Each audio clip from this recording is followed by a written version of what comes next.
Hello guys, आपका बहुत बहुत स्वागत है हमारे यूट्यूब चैनल पर। आज की वीडियो में हम लोग बात करने वाले हैं कंप्यूटर नेटवर्क्स के अंदर यूनिट 1 के बारे में। यूनिट 1 वन शॉट देखेंगे कि क्या क्या टॉपिक्स हैं यूनिट 1 के अंदर।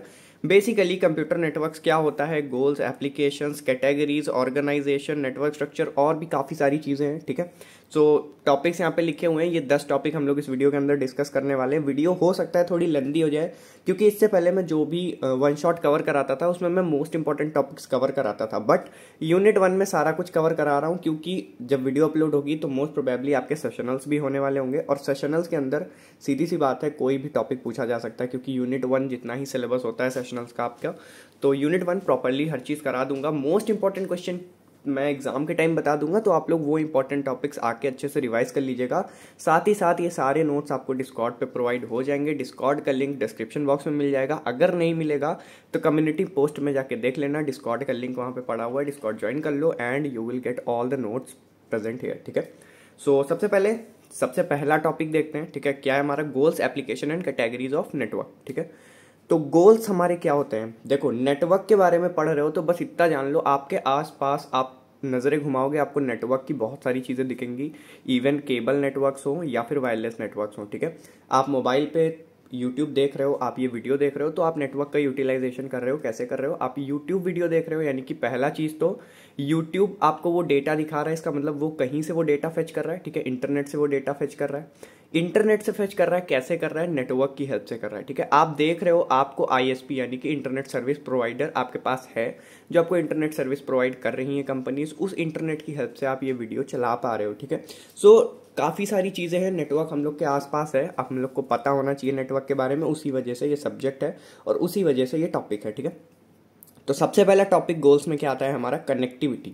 अब कनेक्टिविटी का क्या मतलब है, कनेक्टिविटी का सिंपल सा मतलब ये है कि जो भी नेटवर्क में हम रह रहे हैं या फिर जो भी नेटवर्क हम यूज कर रहे हैं, ठीक है, वो प्रॉपर कनेक्टिविटी प्रोवाइड करना चाहिए। उसका गोल होना चाहिए कि वो प्रॉपर कनेक्टिविटी प्रोवाइड करे डिवाइसेस के बीच में या फिर सर्वर के बीच में, या फिर जो भी डेटा इंटरेक्शन हो रहा है, डेटा ट्रांसमिशन हो रहा है उसके बीच में। ठीक है, सेकेंडली आता है हमारा रिसोर्स शेयरिंग, यानी कि जो भी डिवाइसेस एक दूसरे से कनेक्टेड हैं, नेटवर्क ये मेक श्योर करे कि वो प्रॉपरली रिसोर्स शेयर कर सकते हैं ओवर द नेटवर्क। ठीक है, इसके बाद थर्ड है हमारा communication and collaboration. Communication and collaboration का क्या मतलब है कि जो भी डिवाइसेस हमारी नेटवर्क पे कनेक्टेड हैं वो एक दूसरे से प्रॉपरली कम्युनिकेट कर सकें, डेटा को ट्रांसमिट कर सकें, इसके अलावा कोलैबोरेट करके किसी फर्दर फंक्शंस को परफॉर्म कर सकें। ठीक है, फिर आता है हमारा स्केलेबिलिटी। स्केलेबिलिटी का मतलब है एबिलिटी टू ग्रो और श्रिंक। अब ये एबिलिटी टू ग्रो और श्रिंक का क्या मतलब है, देखो, जैसे कि आप कभी किसी वेबसाइट पे विजिट करते हो, ठीक है, तो आपने कई बार ये चीज़ नोटिस की होगी कि कभी कभी कोई वेबसाइट नहीं ओपन होती है, ठीक है, या फिर बहुत टाइम लेती है ओपन होने में।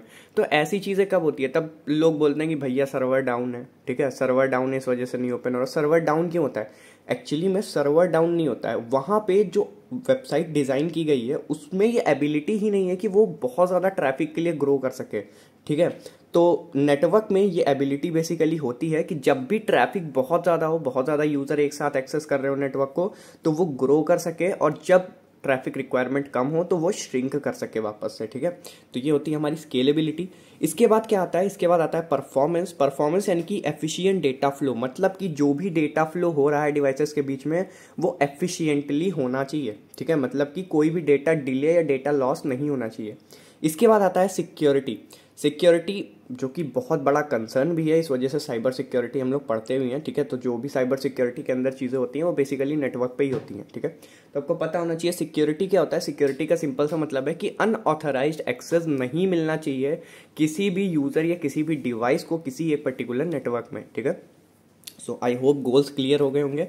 इसके बाद हम बात करेंगे एप्लीकेशंस की। एप्लीकेशंस आप लोग घर में यूज़ करते हो, स्मार्ट होम डिवाइसेस बहुत सारी हैं, अपने घर में आप स्मार्ट होम डिवाइसेस यूज़ करते हो। फॉर एग्जांपल बहुत लोगों के घर पे वाईफाई होगा, ठीक है, तो वो भी आपका एक तरीके से एप्लीकेशन हो गया नेटवर्क का। उसके अलावा मोबाइल फ़ोन्स आप यूज़ करते हो, ठीक है, तो वो भी स्मार्टफोन हमारा क्या हो गया, वो भी हमारा नेटवर्क से कनेक्टिविटी हमें प्रोवाइड करवाता है। ठीक है, अब हाँ, वो बात अलग है कि वो सिम की वजह से कराता है या वाईफाई की वजह से कराता है, बट करवाता है तो वो भी स्मार्ट होम डिवाइसेस में कंसिडर किया जाएगा।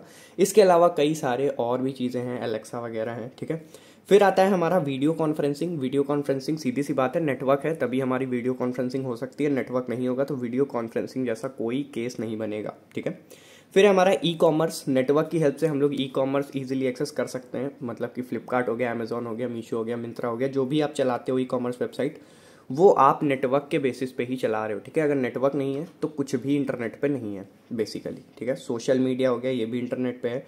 ऑनलाइन एजुकेशन, आप ये वीडियो देख रहे हो तो कैसे देख पा रहे हो, क्योंकि हमारे पास नेटवर्क अवेलेबल है, ठीक है। मेरे पास नेटवर्क है ताकि मैं इस वीडियो को अपलोड कर सकूँ, आपके पास नेटवर्क है ताकि आप इस वीडियो को एक्सेस कर सको, इस वीडियो को देख सको, ठीक है। इसके बाद आता है हमारा इंडस्ट्रियल ऑटोमेशन। आप देख ही सकते हो आजकल कितनी सारी कार्स ऐसी बन रही हैं। अभी टेस्ला ने भी रिसेंटली एक कार लॉन्च किया जो कि सैटेलाइट की हेल्प से चलती है, ठीक है। बहुत सारी ऐसी कार्स हैं जिनका डायरेक्ट कनेक्शन सैटेलाइट के थ्रू होता है, या फिर बहुत सारे सेंसर्स होते हैं। तो सेंसर्स भी बेसिकली कभी कभी नेटवर्क्स पे ही काम करते हैं। अब सेंसर्स एग्जैक्टली नेटवर्क बेस्ड नहीं होते, बट हाँ उनकी जो वर्किंग होती है वो कहीं ना कहीं वायर्ड कनेक्शन के थ्रू होती है। तो जहाँ कनेक्शन होगा वहाँ नेटवर्क होगा, सीधी सी बात है। इसके बाद एप्लीकेशंस गोल्स, आई होप आपको क्लियर हो गए होंगे। बाकी आप अपने अकॉर्डिंग चीज़ों को ऐड कर सकते हो, रिमूव कर सकते हो। एग्जाम में समझ लो क्या होता है एप्लीकेशन। यार अपने आसपास देखोगे ना 50 एप्लीकेशंस आपको दिख जाएंगे, तो उसके लिए कंफ्यूज होने की जरूरत नहीं है। सिंपल सा जो मैंने बता दिया, या तो ये याद रखो या फिर खुद से आप बना के भी लिख सकते हो, टोटली सही होगा, ठीक है। तो आगे बढ़ते हैं। अब आता है हमारा कैटेगरीज ऑफ नेटवर्क। तो ये चीज़ें आप लोगों ने बचपन से पढ़ रखी हैं कि नेटवर्क की कुछ स्पेसिफिक कैटेगरीज होती हैं, ठीक है। जैसे कि सबसे पहले आता है हमारा लैन, लोकल एरिया नेटवर्क, ठीक है। आप सबको पता है, आप सबने लैन यूज भी किया होगा। It covers A small geographical area like home, office और स्कूल। लैन बेसिकली छोटा एरिया कवर करता है, ठीक है, जैसे कि होम हो गया, ऑफिस हो गया और स्कूल्स हो गए।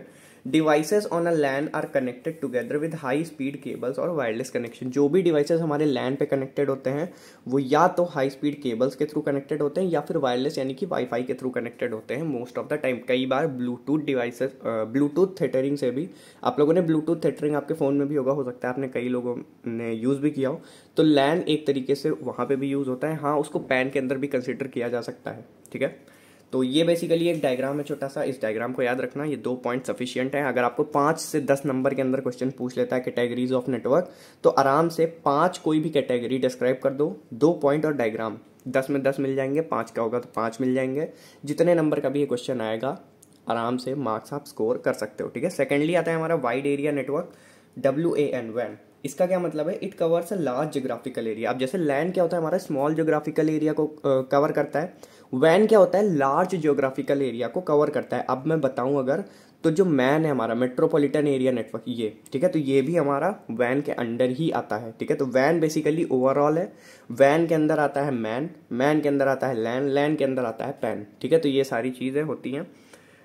It uses combination of different technologies like satellites और microwave link to connect geographical distant location, ठीक है। तो मतलब कि वैन बेसिकली क्या है? वैन वाइड एरिया नेटवर्क है, यानी कि ये ओवरऑल सैटेलाइट्स का यूज करता है, ठीक है, माइक्रोवेव सिग्नल्स का यूज करता है और मल्टीपल लैंड्स को एक दूसरे से कनेक्ट कराता है। अब जैसे कि आप लैन यूज कर रहे हो, ठीक है, आप स्कूल में हो, ऑफिस में हो, घर में हो, आप लैन यूज कर रहे हो, बट उस लैन के अंदर नेटवर्क कैसे आ रहा है? वो वैन की हेल्प से आ रहा है, ठीक है। वैन क्या कर रहा है? Overall world wide communication perform करवा रहा है, ठीक है। सो याद रखना ये पॉइंट। इसके बाद आता है हमारा personal area network, PAN। It covers a very small area, typically the range of Bluetooth और वाईफाई। पर्सनल एरिया नेटवर्क यानी कि जो हमारा पर्सनल होता है, यानी कि जो सिर्फ हम बना सकते हैं और हम ही यूज़ कर सकते हैं। हम ही यूज़ कर सकते हैं मतलब आपके बहुत क्लोज रेंज में है तो यूज़ करता है। 5 मीटर 10 मीटर तक की मैक्सिमम रेंज होती है पैन की, ठीक है।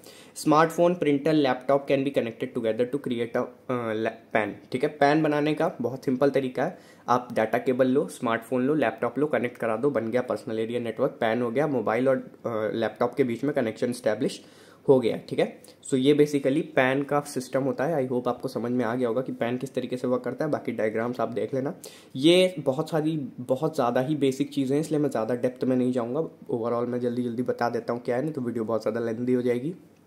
सो अभी बात करते हैं मेट्रोपॉलिटन एरिया नेटवर्क। जैसे कि वैन का काम होता है मल्टीपल लैंड्स को कनेक्ट कराता है वर्ल्ड वाइड, वैसे ही मेट्रोपॉलिटन एरिया नेटवर्क क्या होता है? ये हमारा एक पर्टिकुलर सिटी के अंदर मल्टीपल लैंड्स को कनेक्ट कराता है, ठीक है। मैक्सिमम इसका साइज कितना होता है? एक सिटी को कवर कर सकता है, उससे ज्यादा एरिया MAN कवर नहीं कर सकता। Covers larger area than LAN but less और स्मॉलर देन वैन। वही चीज लिखी हुई है यहाँ पे। Mostly used in metropolitan city और यूनिवर्सिटीज। मेट्रोपॉलिटन सिटीज या फिर यूनिवर्सिटीज के अंदर इसका यूज किया जाता है। यूनिवर्सिटीज मतलब जो बहुत ज़्यादा बड़ी यूनिवर्सिटीज होती हैं, जैसे कि आपकी IITs वगैरह हो गई, जिनका कैंपस इतना बड़ा है कि वहाँ लैन से काम नहीं चल सकता, वहाँ पे हम लोग मैन का यूज़ करते हैं, ठीक है।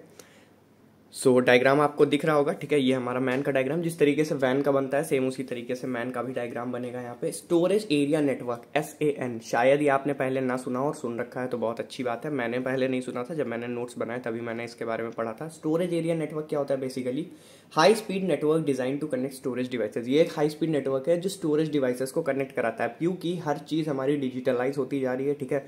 जितना डेटा है आपको भी पता है, मैक्सिमम डेटा हमारा ऑनलाइन अवेलेबल है, तो उस सारे डेटा को मैनेज करने का, उस सारे डेटा में कनेक्शन एस्टैब्लिश करने का काम कौन करता है? स्टोरेज एरिया नेटवर्क, ठीक है। Disk tape libraries are stored और connected to server storage area network. देखो, स्टोरेज एरिया नेटवर्क में हमारी डिस्क हो गई, टेप लाइब्रेरीज हो गई, ये सारी चीजें स्टोर होती हैं। कैसे होती हैं? डायग्राम से आपको समझ आ रहा होगा। ये हमारी स्टोरेज डिवाइसेज हैं, ठीक है। मेरी ड्राइंग बहुत अच्छी नहीं है। ये मेरी स्टोरेज डिवाइसेज हैं। एक SAN स्विच होता है, यानी कि स्टोरेज एरिया नेटवर्क का एक स्विच होता है। अब स्विच का काम क्या होता है? स्विच के अंदर की पूरी वर्किंग सब कुछ हम लोग आगे डिटेल में देखेंगे, तो मैं यहाँ अभी कुछ नहीं बता रहा हूँ, ठीक है। बस इतना समझ लो, स्विच का काम इतना होता है, स्विच अलाउ कर सकता है या फिर डिनाई कर सकता है किसी भी डेटा को सर्वर के अंदर स्टोर कराने के लिए, ठीक है। ये डायग्राम है एंड स्टोरेज एरिया नेटवर्क याद कर लेना। 5 यहाँ पे मैंने लिखा दिए हैं, बाकी आप इसके अलावा भी कुछ हैं स्पेसिफिक जिनको आप ऐड कर सकते हो। इसके बाद बात करते हैं organization of internet and ISP। देखो, ISP इंपॉर्टेंट है क्योंकि ISP आपको 2 नंबर के अंदर पूछ सकता है, साथ ही साथ 5 नंबर के क्वेश्चन में भी आ सकता है, ठीक है। ISP क्या होते हैं? इंटरनेट सर्विस प्रोवाइडर्स, याद रखना। ऑर्गेनाइजेशन ऑफ इंटरनेट सबसे पहले हम देखेंगे। ऑर्गेनाइजेशन ऑफ इंटरनेट का मतलब क्या है?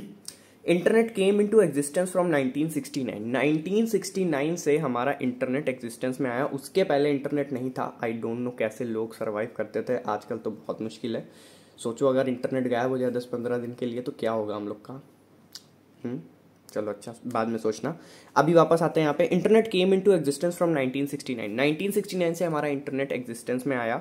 It revolutionised the way of living and brought a wealth of information to our fingertips and organised it for our use. देखो, वही चीज है जो चीज आज AI कर रहा है। जैसे कि अभी 4-5 साल पहले अगर हम लोग जाएं, जो कि आप सब लोग 4-5 साल पहले तो चीज़ों को ऑब्जर्व कर रही थे, तो जब AI नहीं था, ठीक है, AI से रिलेटेड चीज़ें नहीं थी हमारे पास, AI टूल्स नहीं थे हमारे पास, उस टाइम क्या हो रहा था? हमें इंटरनेट अवेलेबल होने के बाद भी बहुत ज़्यादा स्ट्रगल करना पड़ता था ज़रूरी इन्फॉर्मेशन को फेच करने के लिए। बट आज हमारे पास AI टूल्स अवेलेबल हैं जो कि बहुत ईजी कर देते हैं किसी भी तरह के इंटरनेट टूल्स को, किसी भी तरह के इंटरनेट डेटा को एक्सेस करने के लिए। जैसे कि अगर मुझे कोई कंटेंट चाहिए, ठीक है, तो मैं क्या करता हूँ, कहीं पे मैं फंस गया, मुझे नहीं समझ आ रहा है मुझे क्या लिखना है, तो मैं ChatGPT ओपन करता हूँ, मैं उससे पूछता हूँ, उसका रिस्पॉन्स लेता हूँ और उसके अकॉर्डिंग मैं नोट्स प्रिपेयर कर लेता हूँ, ठीक है।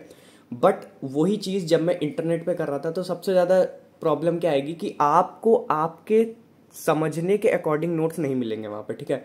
वेबसाइट पे एक स्पेसिफिक डेटा है, उस डेटा को मॉडिफाई नहीं किया जा सकता। आप खुद उसको एक्सेस करके उसके बाद मॉडिफाई कर सकते हो, बट इंटरनेट आपको मॉडिफाई करके नहीं देगा। बट AI टूल्स क्या कर रहे हैं? उसको मॉडिफाई कर रहे हैं ताकि आप समझ सको, ठीक है।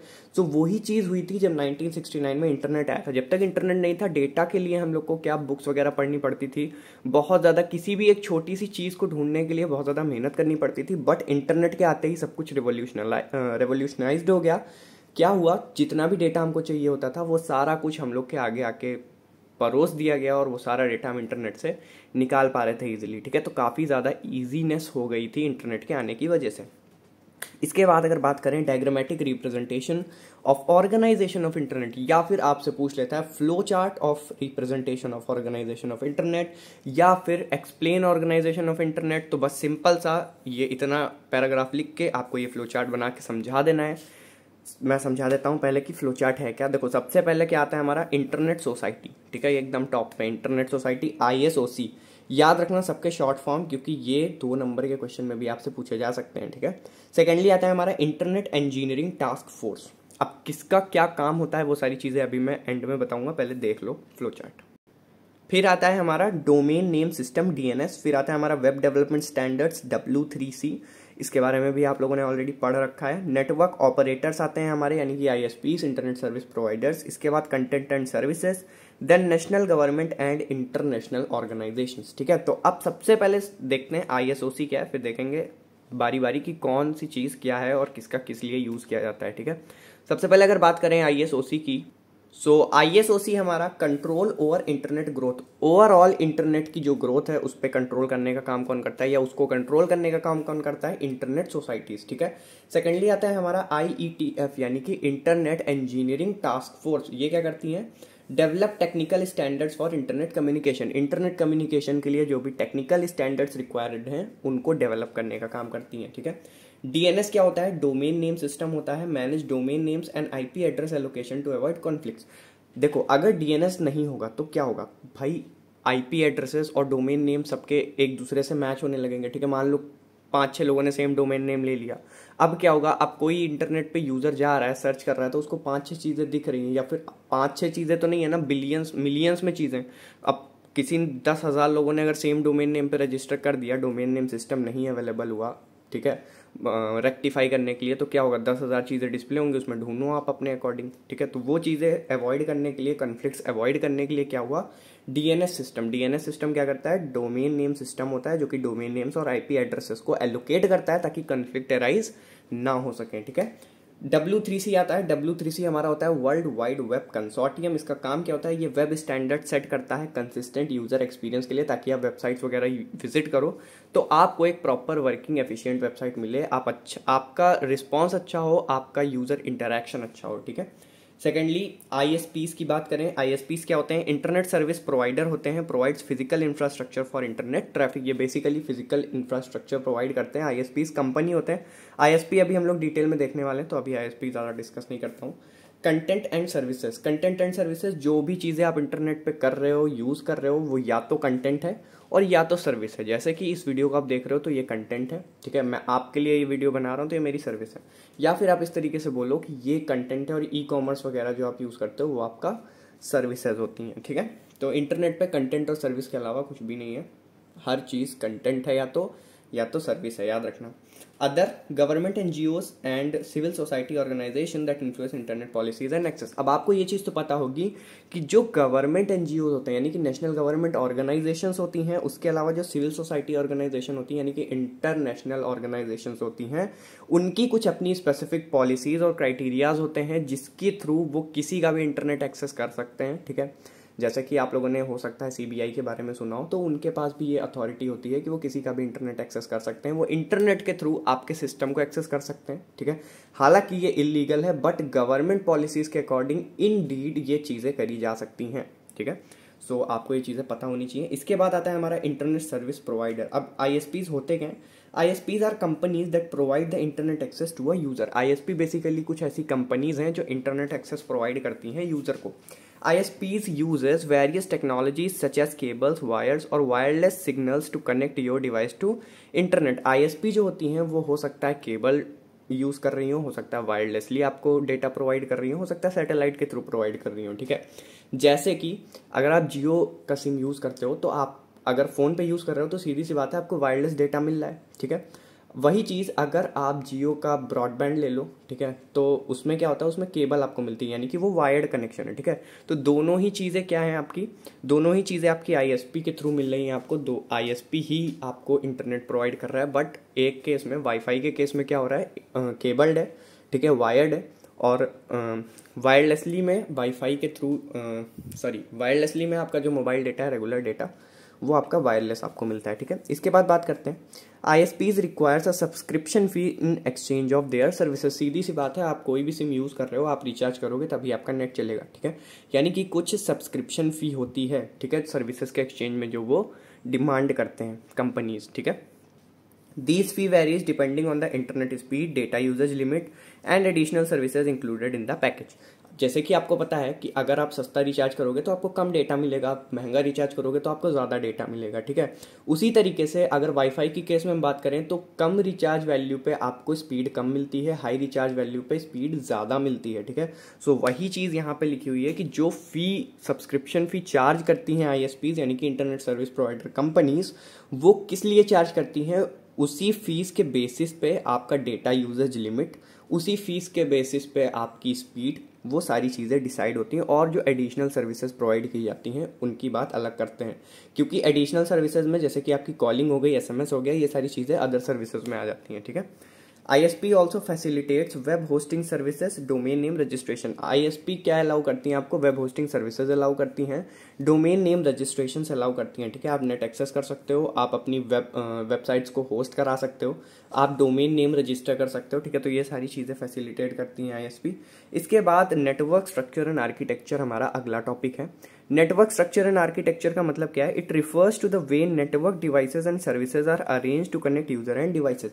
बेसिकली ये एक वे है, यानी कि एक तरीका है, जिस तरीका क्या है? ये एक बेसिकली नेटवर्क है। नेटवर्क स्ट्रक्चर एंड आर्किटेक्चर का सिंपल सा मतलब ऐसे समझो कि यूजर और डिवाइसेस को इस तरीके से अरेंज करना कि वो प्रॉपर रन कर सकें, प्रॉपर एक दूसरे से इंटरैक्ट कर सकें, एक अच्छा कम्युनिकेशन बिल्ड कर सकें।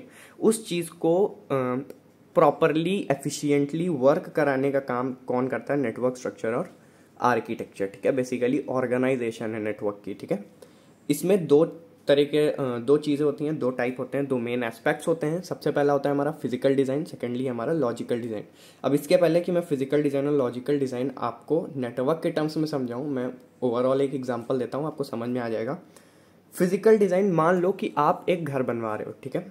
घर बनवा रहे हो, अब उस घर में जो वॉल होंगी, ठीक है, वॉल्स होंगी घर के अंदर, फ्लोर होगा, डोर्स होंगे, विंडोज होंगी, ठीक है। तो वो सारी चीजें क्या हो गई? आपकी फिजिकल डिजाइन के अंदर आ गई। लॉजिकल डिजाइन में क्या होगा? आपका स्पेस, यानी कि फ्लोर कितनी बड़ी होगी, ठीक है। पर्पस, आप किस वजह से फ्लोर बड़ी कर रहे हो, जैसे कि हॉल है तो फ्लोर बड़ी होनी चाहिए, ठीक है। रूम है तो फ्लोर छोटी होगी, चलेगा। वॉल्स के बीच में क्या स्पेस रहनी चाहिए, डोर और विंडो के बीच में क्या स्पेस रहनी चाहिए, बेसिकली लेआउट कैसा होना चाहिए, किस चीज़ को किस जगह प्लेस करना है, किसकी पोजीशन क्या रखनी है, जैसे कि विंडो कहाँ पे लगानी है। अब डोर की जगह विंडो नहीं लगा सकते ना। तो ये सारी चीज़ें यानी कि लेआउट बनाना लॉजिकल का काम है, और फिजिकल यानी कि वॉल्स, फ्लोर, डोर्स, विंडोज, ये सारी चीज़ें आपकी फिजिकल एस्पेक्ट्स में आ गई, ठीक है। सो बेसिकली आई होप आपको समझ आ गया होगा एग्जांपल के थ्रू। अब हम लोग देखते हैं कि नेटवर्क के केस में फिजिकल और लॉजिकल डिज़ाइन क्या होता है। सो फिजिकल डिज़ाइन का मतलब है it refers to the physical component of the network. सीधी सी बात है, फिजिकल कंपोनेंट से रिफर कर रहा है। It includes devices like switches, servers and routers etcetera. हमारे स्विचेस हो गए, सर्वर हो गया, राउटर्स हो गया, ये सारी चीज़ें हमारी फिजिकल डिज़ाइन के अंदर आ जाती हैं। इसके अलावा मीडिया यानी कि मीडियम, वायर्ड मीडियम है, वायरलेस है, सैटेलाइट है। वायर्ड है तो ऑप्टिकल फाइबर केबल या फिर जो भी केबल्स वगैरह यूज़ होते हैं। वायरलेसली तो आपका राउटर वाईफाई ही हो जाएगा, और सैटेलाइट कनेक्शन, ठीक है। तो ये सारी चीज़ें आपकी किस में आ गई? फिजिकल डिज़ाइन में आ गई। नेटवर्क की फिजिकल डिज़ाइन में वो कंपोनेंट्स होते हैं जो फिजिकल कंपोनेंट हो, ठीक है, जैसे कि switches, server, router, wired media, wireless media और सैटेलाइट मीडिया, ठीक है। याद रखना, ये एक एग्जांपल है फिजिकल डिज़ाइन में किस तरीके से कनेक्शंस एस्टैब्लिश होते हैं। इंटरनेट है, इंटरनेट हमारा मॉड्यूलेटर डीमॉड्यूलेटर से कनेक्टेड है। ये क्या करता है? इंटरनेट से कनेक्ट कराता है किसको? हमारे जो भी नेटवर्क होता है जहाँ पे यूज़र को बेसिकली इंटरैक्ट करने का मौका मिलेगा, उसको इंटरनेट एक्सेस करने में हेल्प करता है मॉडेम ओवरऑल, अगर आप समझो तो। बाकी मॉडेम डिटेल में है, अभी हम लोग आगे डिस्कस कर लेंगे, ठीक है। फायरवॉल का काम आप लोगों ने फायरवॉल देखी होगी, देखी इन द सेंस आपके सिस्टम में होगी फायरवॉल, आपने शायद यूज़ भी की हो, ठीक है। एक्टिवेटेड ही रखते हैं ज़्यादातर लोग, मैं भी एक्टिवेटेड रखता हूँ। फायरवॉल का काम क्या होता है? सिक्योरिटी पर्पस के लिए यूज़ होती है, यानी कि कोई भी अनऑथराइज्ड एक्सेस ना हो सके आपके सिस्टम में, इस वजह से हम फायरवॉल यूज़ करते हैं। अब यहाँ से क्या है? स्विच से कनेक्टेड है, वाईफाई राउटर से कनेक्टेड है। राउटर क्या कर रहा है? एक पीसी और एक स्मार्टफोन को नेटवर्क प्रोवाइड कर रहा है। स्विच क्या कर रहा है? दो पीसीज को नेटवर्क प्रोवाइड कर रहा है, साथ ही साथ डेटा में सर्वर में भी डेटा स्टोर कर रहा है, ठीक है। सो ये एक नॉर्मल एग्जांपल की तरह आप दे सकते हो। इसके अलावा डायग्राम में चेंजेस भी कर सकते हो, ये डेफिनेटली मैंने खुद से बनाया है, अब जैसे भी मुझे समझ आया। बाकी आप डायग्राम में अपने अकॉर्डिंग चेंजेस कर सकते हो, ठीक है। इसके बाद करते हैं लॉजिकल डिज़ाइन की बात। तो लॉजिकल डिज़ाइन क्या होता है? It refers to the logical designing, that is rules and protocols that govern how data is formatted, transmitted and received on the network. ये क्या होता है? ये बेसिकली लॉजिकल डिज़ाइन होता है। इसमें वो सारे रूल्स, वो सारे प्रोटोकॉल्स डिफाइंड होते हैं जिसके बेसिस पे हमारा नेटवर्क रन करेगा, ठीक है। इट इंक्लूड्स नेटवर्क टोपोलॉजीज और प्रोटोकॉल्स एड्रेसिंग, ठीक है। मतलब कि अगर हम लॉजिकल डिज़ाइन की बात करें तो वो कौन से रूल्स प्रोटोकॉल्स होते हैं? तो बेसिकली कुछ नेटवर्क टोपोलॉजीज हो गई, जिनके बारे में हम लोग आगे देखेंगे। प्रोटोकॉल्स हो गए, टीसीपी आईपी, इसके बारे में भी आगे बात करेंगे। और एड्रेसिंग, ठीक है। नेटवर्क है तो एड्रेसेस अवेलेबल हैं, तभी नेटवर्क डेटा एक जगह से दूसरी जगह जा रहा है, क्योंकि एड्रेस अवेलेबल्स हैं। तो वो एड्रेस क्या होते हैं? मैक होते हैं या फिर आईपी होते हैं। यानी कि मैक क्या होता है? मीडिया एक्सेस कंट्रोल या फिर इंटरनेट प्रोटोकॉल। तो इन दोनों चीज़ों की हेल्प से ही हम एड्रेसिंग कर पाते हैं। और आपने सुना भी होगा कि आईपी एड्रेस के थ्रू आप सिस्टम्स को एक्सेस कर सकते हो, तो हाँ वो आईपी एड्रेस ही है जो नेटवर्किंग प्रोवाइड करता है, ठीक है। So basically physical design, logical design यही था। आई होप आपको क्लियर हो गया होगा, ठीक है। वैसे तो इतना ज़्यादा चांसेस नहीं है कि आपको एकेटिव एग्जाम्स में क्वेश्चन दिखेगा, बट 2 नंबर से लेके 5 नंबर तक में ये क्वेश्चन दिख सकता है डेफिनेटली, तो अच्छे से पढ़ लेना नेटवर्क ऑर्गेनाइजेशन वगैरह। इसके बाद ओएसआई रेफरेंस मॉडल, अब ये क्वेश्चन एग्जाम में डेफिनेटली आएगा, ठीक है। मान के चलो, अभी तो मोस्ट इंपॉर्टेंट वाला मैं नहीं डिक्लेयर कर रहा हूँ कुछ, बट मान के चलो जब भी मैं मोस्ट इंपॉर्टेंट वाला बताऊंगा तो उसमें ओएसआई रेफरेंस मॉडल जरूर होगा यूनिट 1 के अंदर, क्योंकि ये काफ़ी ज़्यादा इंपॉर्टेंट टॉपिक है। अब OSI रेफरेंस मॉडल होता क्या है? OSI reference model which stands for open system interconnection model is a conceptual framework created by international organization of standardization. मतलब कि OSI मॉडल एक ऐसा मॉडल है जो कंसेप्चुअल फ्रेमवर्क है, और ये कंसेप्चुअल फ्रेमवर्क किसके द्वारा क्रिएट किया जाता है? ये ISO के थ्रू क्रिएटेड फ्रेमवर्क है, ठीक है, जिसके बेसिस पे नेटवर्क हमारा रन होता है। It is a reference model that divides the communication process into 7 distinct layer. अब ओवरऑल नेटवर्क पे जो कम्युनिकेशन प्रोसेस हो रहे हैं, ठीक है, उस प्रोसेस को डिवाइड करता है 7 डिफरेंट लेयर्स में, और उन 7 डिफरेंट लेयर्स का हर एक का एक डेडिकेटेड काम होता है, ठीक है। तो वो सारी चीजें हम लोग डिस्कस कर लेंगे अभी। 7 layers of the OSI model, कौन कौन सी लेयर्स होती हैं पहले मैं लेयर्स बता देता हूँ। सबसे पहले आती है हमारी फिजिकल लेयर जो कि होती है लेयर 1। दूसरी पे आती है हमारी डेटा लिंक लेयर यानी कि लेयर 2। फिर network layer layer 3, transport layer layer 4, session layer आती है layer 5, presentation layer layer 6, application layer layer 7, ठीक है। तो 7 लेयर हैं टोटल हमारे पास। अब इसमें से जो सबसे पहली लेयर है यानी कि फिजिकल लेयर, इसका काम क्या है? रॉ इलेक्ट्रिक सिग्नल्स, ठीक है। मतलब कि जो भी रॉ हमारे इलेक्ट्रिकल सिग्नल्स हैं उनको स्टोर करने का या उनको प्रोड्यूस करने का काम कौन करती है? फिजिकल लेयर, ठीक है, रिसीव और प्रोड्यूस करने का काम। सेकेंडली आता है हमारा डेटा लिंक लेयर नंबर 2। ये क्या करता है? अब यहाँ से इलेक्ट्रिकल सिग्नल निकली, ठीक है, मान लो यहाँ से एक इलेक्ट्रिकल पल्स जनरेट हुई। इसके बाद में लेयर 2 में क्या होगा? Put data on the wire. अब उस सिग्नल में डेटा फीड करके उस डेटा को वायर के अंदर पहुंचाने का काम कौन करता है? डेटा लिंक लेयर, ठीक है। थर्ड आती है हमारी नेटवर्क लेयर।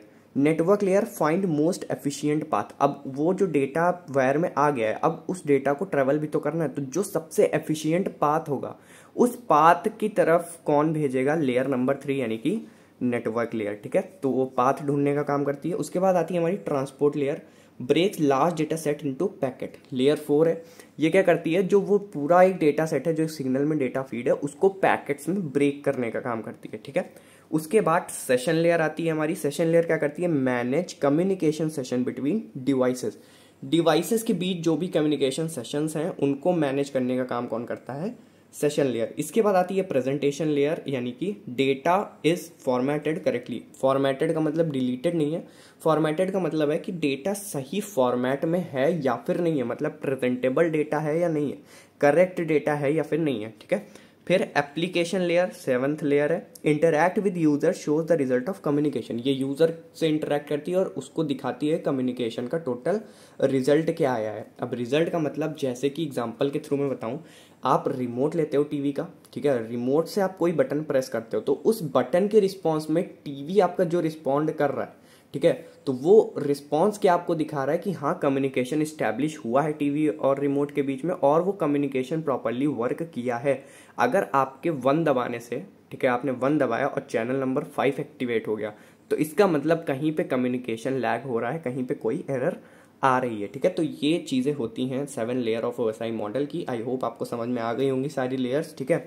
अब इन लेयर्स को डायग्रामेटिकली अगर रिप्रेजेंट करना हो तो किस तरीके से OSI मॉडल को आप रिप्रेजेंट करोगे? देखो, जो स्टार्टिंग की 3 लेयर है ना, physical layer, data link layer, network layer, तो ये वायर्स पे काम करती हैं, तो ये बेसिकली क्या होती है? हमारी हार्डवेयर लेयर, ठीक है। फिर जो नीचे की 3 लेयर है, ठीक है, कौन कौन सी? सेशन लेयर, प्रेजेंटेशन लेयर और एप्लीकेशन लेयर, ये हमारी सॉफ्टवेयर लेयर होती है क्योंकि ये आउटपुट वगैरह प्रोड्यूस करती हैं। सीधी सी बात है, टीवी के अंदर सॉफ्टवेयर होगा तभी वो आपका आउटपुट डिस्प्ले करेगा। अब हालांकि टीवी में कोई सॉफ्टवेयर नहीं होता है, इनबिल्ट कुछ सॉफ्टवेयर होते हैं जिस वजह से वो ऑन होती है, ऑफ होती है, ठीक है। इसके बाद हार्ट ऑफ OSI कौन होता है? हमारा ट्रांसपोर्ट लेयर, ठीक है, जो डेटा सेट को क्या करती है? पैकेट्स में ब्रेक करती है, वो होती है हमारी transport layer. Heart of OSI यानी कि ओपन सिस्टम इंटरकनेक्शन मॉडल की हार्ट, ठीक है। तो अब देखो, जो हार्डवेयर लेयर है ये हमारा सेंडर साइड में काम करता है और जो सॉफ्टवेयर लेयर है ये रिसीवर साइड में काम करता है, ठीक है। यहाँ से जनरेशन वगैरह हो रहा है, ठीक है, तो ये सब सेंडर सेंड करता है यहाँ से सिग्नल्स वगैरह, रिसीविंग का काम यहाँ पे होता है, इसलिए ये रिसीवर साइड हो गया, ठीक है। तो आई होप आपको ये भी मॉडल क्लियर हो गया होगा, ठीक है। ओएसआई मॉडल मैंने एकदम धीरे धीरे पढ़ाया है अच्छे से, क्योंकि ओएसआई मॉडल इंपॉर्टेंट है। सेशनल्स में तो आपको डेफिनेटली मिलेगा ही मिलेगा, साथ ही साथ एकेटीयू एग्जाम्स में भी ये क्वेश्चन आपको देखने को मिल सकता है यूनिट 1 के अंदर से, ठीक है। तो अच्छे से पढ़ लेना, रिवाइज कर लेना। इसके बाद चलते हैं अगले टॉपिक की तरफ। अब बात करेंगे टीसीपी आईपी प्रोटोकॉल सूट के बारे में। टीसीपी आईपी बेसिकली स्टैंड किस लिए होता है, मतलब इसका फुल फॉर्म क्या है? Transmission control protocol, internet protocol, ठीक है। It groups multiple protocol into 4 layers to ensure data is delivered from a source device to a destination device across a network। अब देखो OSI मॉडल आपने पढ़ा, ठीक है, तो OSI मॉडल जो चीज़ें कर रहा था वही चीज़ें हमारा TCP IP करता है, बट ज़्यादा एफिशिएंट होता है ये OSI मॉडल के कंपैरिजन में, ठीक है। तो सबसे पहले अगर बात करें हम, तो OSI मॉडल में हमारी 7 लेयर्स थी, मैंने 7 लेयर्स के बारे में आपको बता दिया, ठीक है। TCP IP में हमारे पास 4 लेयर होती हैं, बट यहाँ होता क्या है, ये जो 4 लेयर इसमें वर्क करती हैं, ये 4 लेयर उन 7 लेयर के बराबर काम करती हैं, ठीक है। मतलब कि application layer, transport layer, network layer और नेटवर्क एक्सेस लेयर, ठीक है। अब एप्लीकेशन लेयर जो होती है वो basically application layer, presentation layer और सेशन लेयर तीनों का काम करती है, यानी कि पूरा सॉफ्टवेयर हैंडलिंग एप्लीकेशन लेयर में टीसीपी आईपी में एप्लीकेशन लेयर पूरा सॉफ्टवेयर हैंडल करती है, ठीक है। इसके बाद ट्रांसपोर्ट लेयर और नेटवर्क लेयर तो सेम काम करती हैं, जैसे ओएसआई मॉडल में था वैसे ही टीसीपी आईपी मॉडल के अंदर भी वर्क होता है। नेटवर्क एक्सेस लेयर हमारी डेटा लिंक लेयर और फिजिकल लेयर होती है, ठीक है। तो ये दोनों लेयर जो काम करती हैं वो अकेली नेटवर्क एक्सेस लेयर का काम होता है, ठीक है। बाकी आप लेयर्स के नाम मेंशन कर सकते हो। एप्लीकेशन लेयर सेम वर्किंग है जैसे कि वहां पे हो रही थी, वही चीज यहाँ पे हो रही है। ट्रांसपोर्ट लेयर, अब यहाँ पे ट्रांसपोर्ट लेयर में 2 डिफरेंट टाइप्स की लेयर्स होती हैं, 2 डिफरेंट टाइप के प्रोटोकॉल्स यूज होते हैं। सबसे पहले आता है हमारा टीसीपी ट्रांसमिशन कंट्रोल प्रोटोकॉल, दूसरा आता है यूडीपी यूजर डेटाग्राम प्रोटोकॉल। अब यूजर डेटाग्राम प्रोटोकॉल का बेसिक मतलब क्या है कि ये क्या करता है, फोकस ऑन स्पीड और रिलायबिलिटी। टीसीपी का काम क्या होता है, ये रिलायबिलिटी पे फोकस करता है, स्पीड पे फोकस नहीं करता। मतलब कि जो डेटा आपका सेंड हो रहा है और जो डेटा रिसीव हो रहा है वो डेटा दोनों एक्यूरेट होने चाहिए, सही होने चाहिए, मिनिमम एरर और मिनिमम एरर के साथ होने चाहिए। ये चीज कौन इंश्योर करता है? टीसीपी इंश्योर करता है। बट यूडीपी क्या करता है, एरर्स हो सकती हैं बट डिलेज नहीं होने चाहिए, ठीक है। डिलेज नहीं होने चाहिए, एरर वहां पे हो सकती है, हो सकता है कि सेंड डेटा रिसीव्ड डेटा के अकॉर्डिंगली सेम ना हो, उसमें एरर आ गई हो, कुछ चेंजेस हो गए हो, ठीक है, मतलब रिलायबल ना रह गया हो हमारा डेटा, बट स्पीड प्रॉपर होनी चाहिए, यानी कि डिले जनरेट नहीं होनी चाहिए। ये कौन इंश्योर करता है? यूडीपी यानी कि यूजर डेटाग्राम प्रोटोकॉल, ठीक है। इसके बाद आती है हमारी network layer. Network layer basically वही है, एड्रेस असाइन करती है, आईपीस, ठीक है। फिर आता है हमारा network access layer. Network access layer same वही डाटा लिंक लेयर और फिजिकल लेयर, जहां से हमारा नेटवर्क वायर में जाता है, सिग्नल हमारा वायर में जाता है बेसिकली, ठीक है। सो आई होप क्लियर हो गया होगा, ये भी सेम है, ज़्यादा चेंजेस नहीं है, बस 2-3 चीज़ें याद रखनी है आपको। Basically TCP IP OSI model के कंपैरिजन में काफ़ी ज़्यादा कम ही चीज़ें यूटिलाइज करता है, ठीक है। फिर अब आगे बढ़ते हैं, नेटवर्क डिवाइसेस एंड कॉम्पोनेंट्स, ठीक है। नेटवर्क डिवाइसेस एंड कंपोनेंट्स में सबसे पहली नेटवर्क डिवाइस है हमारी रिपीटर, ठीक है। रिपीटर का बहुत ज़्यादा यूज़ है, अभी आगे तक भी आप देखोगे, पढ़ोगे, ठीक है। Repeater operate at the physical layer, they copy the signal bit by bit when it becomes weak and regenerate it as original strength, ठीक है। मतलब कि जो रिपीटर होते हैं, सबसे पहली चीज तो वो फिजिकल लेयर के अंदर प्रेजेंट होते हैं, ठीक है। सेकेंडली वो क्या करते हैं, किसी भी सिग्नल को बिट बाय बिट कॉपी करते हैं, ठीक है। जब भी सिग्नल हमारा वीक होने लगता है, ठीक है, अब सिग्नल किसी केबल के थ्रू ट्रेवल कर रहा है तो थोड़े टाइम बाद सिग्नल वीक हो जाता है, ये चीज़ आपको पता है, ठीक है। तो उस वीक सिग्नल को क्या करता है, जो हमारा रिपीटर होता है वो उसको बिट बाय बिट कॉपी करता है और रीजनरेट करा देता है, ताकि वो वीक सिग्नल वापस से प्रॉपर स्ट्रेंथ में आ जाए, ओरिजिनल स्ट्रेंथ में आ जाए और आगे तक ट्रेवल कर सके, ठीक है। They do not amplify the signal. Basically repeaters होते हैं ये एम्पलीफायर नहीं होते हैं, ये एम्पलीफाई नहीं कर सकते सिग्नल को, ठीक है। एम्पलीफिकेशन अलग होता है और रीजनरेशन अलग होता है, ठीक है। तो दोनों चीज़ों में कंफ्यूज नहीं होना है, इस वजह से मैंने यहाँ पे ब्रैकेट में मेंशन भी कर दिया। इसके बाद सेकंड टॉपिक है हमारा नेटवर्क इंटरफेस कार्ड, यानी कि एनआईसीज। एनआईसीज क्या होते हैं? बेसिकली नेटवर्क डिवाइसेस और कंपोनेंट्स दोनों का ही ये पार्ट है NIC, installed inside computers that allow them to connect to the network. Basically ये कंप्यूटर्स के अंदर इंस्टॉल किए जाते हैं जिसकी हेल्प से हम नेटवर्क से कनेक्ट करा पाते हैं अपने कंप्यूटर को। Contain device unique MAC address and translate data from the device into electrical signals that travels across the cables. ये डिवाइस का मैक एड्रेस कंटेन करते हैं, ठीक है। मैक यानी कि मीडिया एक्सेस कंट्रोल एड्रेस को कंट्रोल करते हैं, कंटेन करते हैं और डेटा को ट्रांसलेट करते हैं डिवाइस से इलेक्ट्रिकल सिग्नल के अंदर जिसको केबल्स में ट्रेवल कराया जा सके, ठीक है। डेटा को अब ऐसे तो रॉ फॉर्म में तो डेटा को नहीं ट्रेवल करवाया जा सकता ना, उसको इलेक्ट्रिकल सिग्नल में एनकोड करना पड़ता है। तो वो चीज़ें करने का काम कौन करता है? एनआईसीज करते हैं यहाँ पे, ठीक है। इसके बाद आते हैं थर्ड हमारे हब्स। हब्स क्या होते हैं? Broadcast all data received from one port to all other ports. Basically किसी एक पोर्ट से जो डेटा मिला है, ठीक है, एक पोर्ट से जो डेटा रिसीव हुआ है उसको बाकी सारे पोर्ट्स में ब्रॉडकास्ट करने का काम कौन करता है? हब, ठीक है। Used in past but today switches are more better solution with less cost of connecting multiple computers. Past में यूज़ किया जाता था हब्स को, बट अब हब्स को यूज़ नहीं किया जाता है। हब्स की जगह अब स्विचेस को यूज़ किया जाता है। उसके पीछे सबसे बड़ा रीज़न ये है कि हब्स क्या करते थे, एक पोर्ट से सिग्नल रिसीव होता था तो वो बाकी सारे पोर्ट्स में एक साथ ब्रॉडकास्ट कर देते थे, जिस वजह से ऑथेंटिसिटी या कॉन्फिडेंशियलिटी कम हो जाती थी हमारे डेटा की। बट स्विचेस क्या करते हैं, डेडिकेटेड पाथ पे ही डेटा को भेजते हैं, यानी कि अगर स्विच पे पोर्ट ए पे डेटा आया है तो वो बाकी सारे पोर्ट्स पे ब्रॉडकास्ट करने के बजाय अगर उस डेटा को पोर्ट सी डी पे भेजना है तो वो सिर्फ पोर्ट डी पे ही उस डेटा को सेंड करेगा, बाकी पोर्ट्स पे सेंड नहीं करेगा। और स्विचेस कंपैरेटिवली अब सस्ते भी हो गए हैं। पहले स्विचेस महंगे होते थे हब्स के कंपैरिजन में, बट अब स्विचेस सस्ते होते हैं हब्स के कंपैरिजन में। इस वजह से स्विचेस को ज़्यादा प्रेफरेंस दी जाती है और मैक्सिमम जगह पे स्विचेस का यूज़ किया जाता है, ठीक है। लो भाई आ गया अगला स्विच है हमारा। स्विच क्या होता है? More intelligent device that learns MAC address of the device connected to their ports. ये मैक एड्रेस याद कर लेता है और उसके अकॉर्डिंग डेटा को सेंड करता है, ठीक है। Switch forward receive data to the port of that destination device is connected to, hence reduces network congestion and improves performance compare to hubs. वही चीज़ है जो मैंने अभी बताई थी आपको कि ये क्या करते हैं, ये डेडिकेटेड या फिर डेस्टिन्ड पोर्ट पे ही डेटा को सेंड करते हैं, मतलब डेस्टिनेशन पोर्ट पे ही डेटा को सेंड करते हैं, जिस वजह से क्या होता है, नेटवर्क कंजेशन भी कम होता है और ओवरऑल परफॉर्मेंस भी इंक्रीज होती है हब्स के कंपैरिजन में, ठीक है। इस वजह से स्विच को प्रेफरेंस दी जाती है। सेकेंडली इसके बाद आते हैं हमारे routers. Routers are used to connect two or more network together by routing data packets band on their destination IP address. मतलब कि ये क्या करते हैं, बेसिकली दो या दो से ज़्यादा नेटवर्क्स को एक साथ कनेक्ट कराते हैं by routing data. Routing data का मतलब है कि डेटा पैकेट्स को ये मूव कराते हैं एक पोजीशन से दूसरी पोजीशन तक उनके आईपी एड्रेस की हेल्प से, यानी कि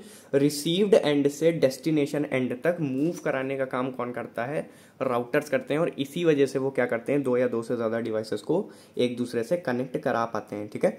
normally used to connect LAN with its ISP network. Basically इनका यूज़ किस लिए होता है? लैन को आईएसपी नेटवर्क से कनेक्ट कराने के लिए, ठीक है। आईएसपी मतलब कि इंटरनेट सर्विस प्रोवाइडर नेटवर्क से कनेक्ट करवाने के लिए। इसके बाद आता है हमारा मॉडम। मॉडम यानी कि modulator and demodulator. They modulate and demodulate signal so that they can be transmitted over various media like telephone lines और केबल्स। मतलब कि ये क्या करते हैं, सिग्नल्स को मॉड्यूलेट या डीमॉड्यूलेट करते हैं। किस लिए करते हैं? ताकि डेटा के ट्रांसमिशन को पॉसिबल कराया जा सके मल्टीपल मीडियम्स में, सच एज टेलीफोन लाइन्स और केबल्स, ठीक है।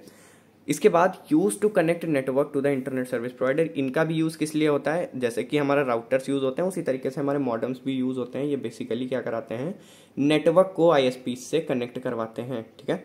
फिर आती है हमारी फायरवॉल्स। फायरवॉल्स क्या करती हैं? Security device that monitor incoming and outgoing network traffic and allow or block traffic based on the set of security rules. ये क्या करते हैं, ये मॉनिटर करते हैं जो भी इनकमिंग और आउटगोइंग नेटवर्क है, ठीक है। ट्रैफिक मतलब जो भी आप कह सकते हो डेटा एक्सेस हो रहा है, जो भी यूजर डेटा एक्सेस कर रहा है, ठीक है। आप इस तरीके से समझो कि कोई बैंक है, ठीक है, बैंक के अंदर जो भी ट्रांजैक्शंस हो रही हैं उसको मॉनिटर कर रहा है, ठीक है। अगर कोई इनवैलिड ट्रांजैक्शन दिखती है जो उसके रूल्स के अकॉर्डिंग सही नहीं है तो उसको स्टॉप करने या उसको ब्लॉक करने का काम कौन करता है?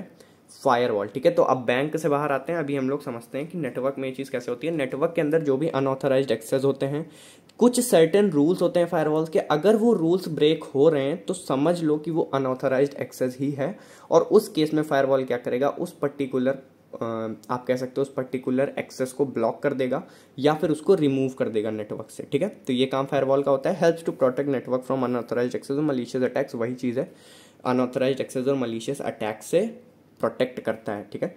इसके बाद बात करते हैं कंपोनेंट्स ऑफ नेटवर्क। तो बेसिकली दो कंपोनेंट होते हैं नेटवर्क के, हार्डवेयर कंपोनेंट और सॉफ्टवेयर कंपोनेंट। हार्डवेयर कंपोनेंट में हमारे नोड्स, एनआईसी, ट्रांसमिशन मीडिया और कनेक्टिंग डिवाइस। हार्डवेयर ये चीज़ें यानी कि जिनको आप टच कर सकते हो, देख सकते हो।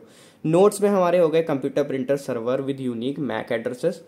एनआईसी यानी कि नेटवर्क इंटरफेस कार्ड्स, जिनको हम इंस्टॉल करते हैं, ठीक है। उसके बाद ट्रांसमिशन मीडिया यानी कि फिजिकल पाथ हो गया, जैसे कि वायर्स हो गए, सैटेलाइट्स हो गए, तो ये सब ट्रांसमिशन मीडिया हो गई। Connecting devices such as hub, switch, router, modems etcetera, ठीक है। तो ये सारी कनेक्टिंग डिवाइसेस हो गई। ये सब किस में आती है? हमारी हार्डवेयर कंपोनेंट्स में। सॉफ्टवेयर के अंदर क्या आता है हमारा? एनओएस यानी कि network operating system, manage network resource and provide network services. ये नेटवर्क रिसोर्सेज को मैनेज करता है और नेटवर्क सर्विसेज को प्रोवाइड कराता है। नेटवर्क प्रोटोकॉल्स हो गए, जैसे कि TCP IP defines how data is transmitted. ये डिफाइन करते हैं रूल्स, सेट ऑफ प्रोटोकॉल्स, किस तरीके से डेटा हमारा ट्रांसमिट होगा नेट पे, इंटरनेट पे, ठीक है। सो ये बेसिकली दो कंपोनेंट्स हैं, ये आपको याद रखना है। ये 5 नंबर के अंदर हो सकता है आपसे पूछ लिया जाए, 2 नंबर के अंदर तो इसके आने की बहुत हाई पॉसिबिलिटी है, ठीक है।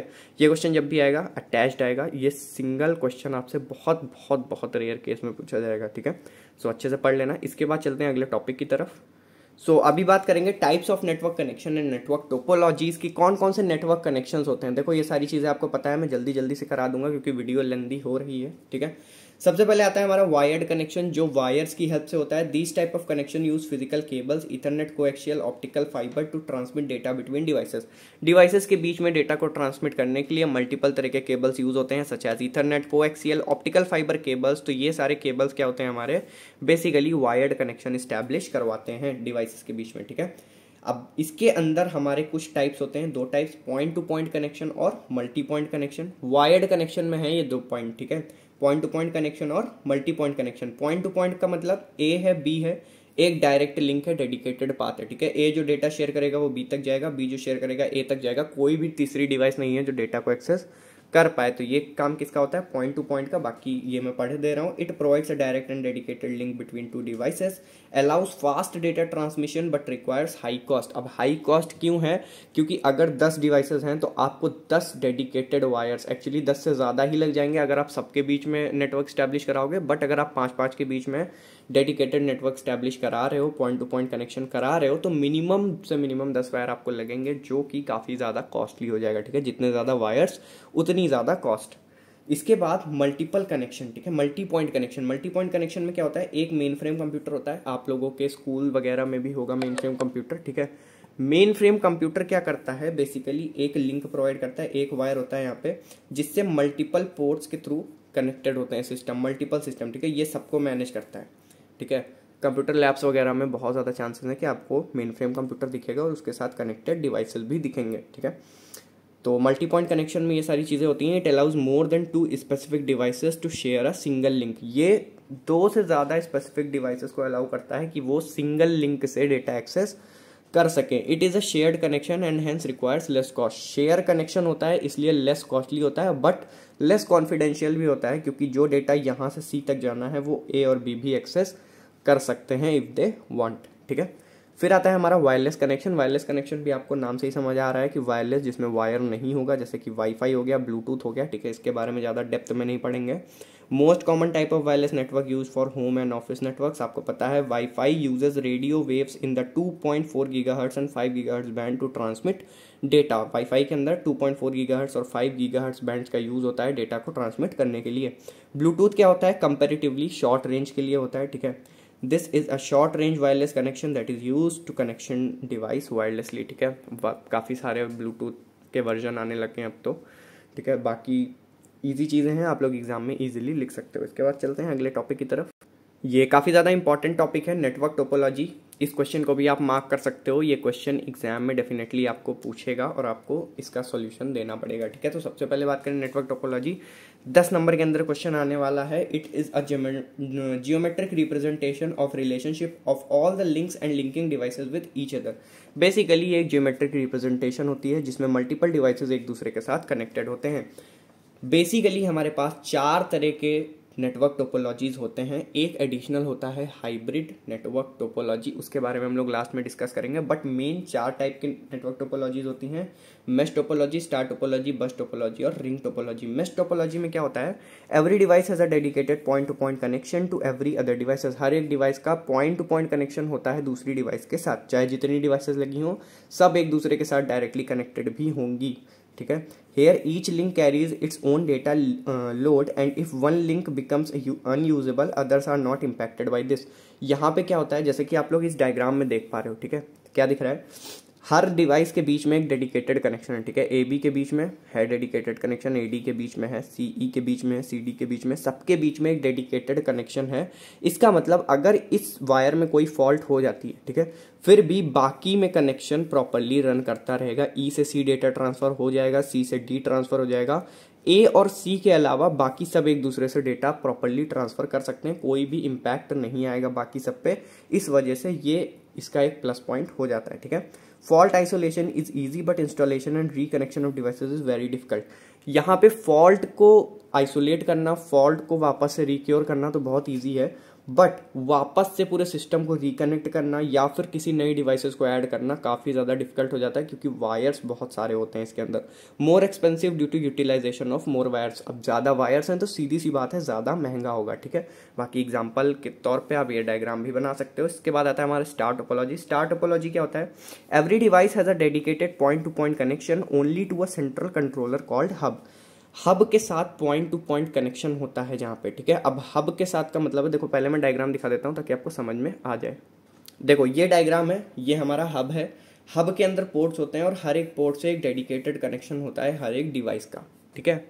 अब देखो लिखा क्या है, use data is sent to hub, sorry here data is sent to hub then hub transmits the data to the relay device. मतलब कि डेटा जो है हमारा वो हब पे सेंड होता है, ठीक है। जैसे कि ए को बी पे डेटा भेजना है तो ए पहले हब को डेटा भेजेगा, फिर हब क्या करेगा, हब चेक करेगा डेटा कहाँ पे भेजना है, बी पे भेजना है, ठीक है। हब उठा के बी पे डेटा ट्रांसफर कर देगा। Less utilization of wire make its less costly and easy to install and maintain. अब वायर कम है तो सीधी सी बात है लेस कॉस्टली है, ईजी टू मेंटेन है और ईजी टू इंस्टॉल भी है। One big disadvantage of star topology that it has a hub through which all the data is transferred. Hence, if hub got infected, मतलब कि hub में अगर कोई भी गड़बड़ी हो जाती है, hub goes down, whole system is dead. अगर hub में कोई गड़बड़ी हुई तो पूरा सिस्टम क्रैश, कुछ नहीं हो सकता फिर, ठीक है। आगे बढ़ते हैं, बस टोपोलॉजी। ये है हमारी बस। It is a multi-point connection based topology where one long cable act as a backbone of the link all the devices in a network. ये बैकबोन है हमारी, ये सारी डिवाइसेस को लिंक कराने का काम करती है, ठीक है। It uses less wire than mesh or star topology and hence less in cost and easy to install. अब सबसे कम वायर इसमें लगता है, सबसे कम नहीं मतलब कि इन दोनों से कम लगता है, मेश और स्टार से। अब उनसे कम लगता है तो क्या होगा, ज़्यादा सस्ती हो जाएगी उनके कंपेरिजन में, ठीक है। Nodes are connected to the bus cables by drop lines and taps, where drop line is connection running between the devices and the main cable tap is connected between the devices and the cable. अब ये जो drop lines हैं ये क्या बता रही हैं, ये बता रही हैं कि जो हमारा बैकबोन है वो कनेक्टेड है डिवाइसेस से, ठीक है। और जो ये ब्लॉक्स हैं ये क्या हैं, ये टैप्स हैं। टैप्स क्या दिखाते हैं कि जो हमारी डिवाइसेस हैं वो किस किस पॉइंट पे केबल के साथ कनेक्टेड हैं, ठीक है। और इनका एक पर्टिकुलर क्राइटेरिया होता है कि इतने से इतने गैप मिनिमम होनी चाहिए, ठीक है। उससे ज़्यादा, उससे कम गैप में आप नहीं दो डिवाइसेस को कनेक्ट करा सकते हो, ठीक है। It serves difficulty in reconnection and fault isolation and adding new device much more difficult. देखो अब यहाँ पे डिफिकल्टी क्या आती है, यहाँ पे डिफिकल्टी आती है रिकनेक्शन की। अगर कोई डिवाइस में कुछ इशू हो गया तो वापस से सारी चीज़ों को रिकनेक्ट करने में प्रॉब्लम होती है। फॉल्ट आइसोलेशन में काफ़ी ज़्यादा दिक्कत आती है, यहाँ पे फॉल्ट हो गई तो आगे की डिवाइसेस बंद हो जाएंगी, यहाँ फॉल्ट हुई तो आगे की बंद हो जाएंगी, ठीक है। New device is much more difficult, किसी भी नई डिवाइस को ऐड करना, क्योंकि अब सर्टेन क्राइटेरिया है कि अगर इतनी बड़ी वायर है तो इसके बीच में 3 ही डिवाइस आ सकती हैं, तो नई डिवाइस एडजस्ट करना बहुत ज़्यादा मुश्किल हो जाता है। इसके बाद रिंग टोपोलॉजी की बात करें तो डायग्राम देख लो पहले। So this is the diagram of ring topology, ring के फॉर्म में है यहाँ पे, ठीक है। Here, each device has point-to-point connection with only 2 devices on either side of it. यहाँ पे हर एक डिवाइस का पॉइंट टू पॉइंट कनेक्शन होता है 2 डिवाइसेस के साथ, जो उसके इस साइड है और इस साइड है, यानी लेफ्ट राइट वाली एक एक डिवाइस के साथ पॉइंट टू पॉइंट कनेक्शन होता है हर एक डिवाइस का। When a signal passed in a direction to reach destination, every other device in path uses repeater to generate bits and pass them further. अब देखो पॉइंट ए से point B तक अगर data जा रहा है, ठीक है, रुको मैं अभी दिखाता हूँ। पॉइंट ए से पॉइंट बी तक डेटा जा रहा है तो डायरेक्टली यहाँ से यहाँ चला जाएगा, बट पॉइंट ए से एफ जाना है तो क्योंकि ये यूनी डायरेक्शन होती है तो ए से बी जाएगा, सी जाएगा, डी जाएगा, ई जाएगा, एफ जाएगा। तो होता क्या है, इतना लंबा डेटा ट्रेवल करने पे डेटा हो सकता है यहाँ तक आए और उसके बाद डेटा डिमिनिश हो जाए, क्योंकि डेटा की एक पर्टिकुलर फ्रीक्वेंसी होती है, पर्टिकुलर आप कह सकते हो डेटा जितना ज़्यादा वायर में टाइम लगाएगा ट्रेवल करने में, ठीक है, तो उसकी इलेक्ट्रिकल एनर्जी हीट में कन्वर्ट होती रहती है, जिस वजह से क्या होता है एक टाइम पे वो सिग्नल बिल्कुल गायब हो जाएगा। तो उस केस में यहाँ पे रिपीटर्स लगे होते हैं हर एक में। अगर इसको डेटा की रिक्वायरमेंट नहीं है तो यहाँ पर रिपीटर क्या करेगा, बता चुका हूँ, रिपीटर क्या करता है, वापस से रीजनरेट करेगा सिग्नल और सेम स्ट्रेंथ के साथ यहाँ भेजेगा, फिर यहाँ रीजनरेट होगा, यहाँ आएगा, फिर यहाँ से यहाँ, यहाँ से यहाँ, ठीक है। तो इस तरीके से डेटा यहाँ पे ट्रांसमिट होता है। It is easy to install and reconfigure, add or delete a device in fault isolation. सबसे हर चीज़ में ईजी है, परफेक्ट है, ठीक है। If one device perceived any error the whole system is dead as the ring breaks, but this weakness can be solve using dual ring and switches. देखो यहाँ पे भी सेम चीज़ है, अगर रिंग ब्रेक होती है हमारी, ठीक है, जैसे कि रिंग यहाँ से ब्रेक हो गई तो क्या होगा, अब क्योंकि ये यूनी डायरेक्शन है तो ए से अब डेटा नहीं जा सकता, ठीक है। यहाँ पे ब्रेक हुआ मतलब कि रिंग ब्रेक हो गई, रिंग ब्रेक मतलब कि सिस्टम डेड। सिस्टम डेड होने पे क्या होता है, यहाँ पे क्या कर सकते हैं हम, यहाँ पे स्विचेस का यूज़ कर सकते हैं हम लोग कि अगर यहाँ पे डेड हो जाए तो स्विच क्या करे, वापस से कुछ, अब होता होगा उसका कुछ क्राइटेरिया मुझे नहीं पता, बट स्विचेस का यूज़ करके आप रिंग टोपोलॉजी को इम्प्रूव कर सकते हो, इस प्रॉब्लम से निकल सकते हो कि डेड नहीं होगी। सेकेंडली डबल रिंग का यूज़ कर सकते हो, मतलब कि अगर एक साइड से डेड हो भी जाता है तो दूसरी साइड से डेटा ट्रांसफर चलता रहे, ठीक है। Capable of closing of the break, मतलब कि स्विच ऐसा यूज़ करना है जो ब्रेक को क्लोज कर सके, क्लोजिंग ऑफ कर सके ब्रेक की, ठीक है। तो इसके बाद हाइब्रिड टोपोलॉजी आती है हमारी, ये क्या होती है, there can be multiple types of hybrid topology. बहुत सारी अलग अलग तरह की हाइब्रिड टोपोलॉजीज आप डिज़ाइन कर सकते हो प्रीवियस चार टोपोलॉजीज की हेल्प से, one of which I have designed here. We can have main star topology with each branch connecting several devices in a bus topology. अब मेन हमारी क्या है, स्टार टोपोलॉजी, जहाँ पे हब है हमारे पास, हब से मल्टीपल लाइंस गई हैं, बट ये सिंगल पोर्ट से ना कनेक्ट होके किससे कनेक्टेड है, प्रॉपर बस टोपोलॉजी से कनेक्टेड है, ठीक है। अब यहाँ पे हाइब्रिड हो गया ना, एक बस टोपोलॉजी और एक मेश टोपोलॉजी, दोनों को हमने मिला दिया और बन गया हाइब्रिड टोपोलॉजी, ठीक है। इसके पास दोनों की क्वालिटीज़ हैं, ठीक है। तो ये बेसिकली गेम है सारा टोपोलॉजीज़ का। आई होप टोपोलॉजीज़ क्लियर हो गई होंगी, ठीक है। और इसके बाद बात करेंगे सिग्नल ट्रांसमिशन एंड एन्कोडिंग की। एक दो टॉपिक बचे हुए हैं छोटे छोटे, फटाफट से कवर कर लेते हैं। सिग्नल ट्रांसमिशन क्या होता है, सिग्नल्स आर बेसिकली एनालॉग और digital that are mostly used for sending the data over physical communication channel. Signals क्या होते हैं, या तो एनालॉग होते हैं या तो डिजिटल होते हैं, ये डेटा को सेंड करने के लिए यूज़ होते हैं। एनालॉग सिग्नल का ये डायग्राम है, ये डिजिटल सिग्नल का डायग्राम है, ये कंटिन्यूस होता है, नॉन डिस्क्रीट होता है, ये नॉन कंटिन्यूस और डिस्क्रीट होता है, ठीक है। इसके बाद data is converted into signal using DAC, यानी कि डिजिटल टू एनालॉग कन्वर्टर। अब जो भी डेटा है हमारा वो डीएसी के थ्रू, डिजिटल टू एनालॉग कन्वर्टर के थ्रू कन्वर्ट होता है एनालॉग सिग्नल में, ठीक है। एंड जब वो एंड पे पहुंचता है तो वापस से एडीसी के थ्रू, यानी कि एनालॉग टू डिजिटल कन्वर्टर की हेल्प से वापस से वो रिकन्वर्ट होता है सिग्नल से डेटा में, डिजिटल डेटा में, ठीक है।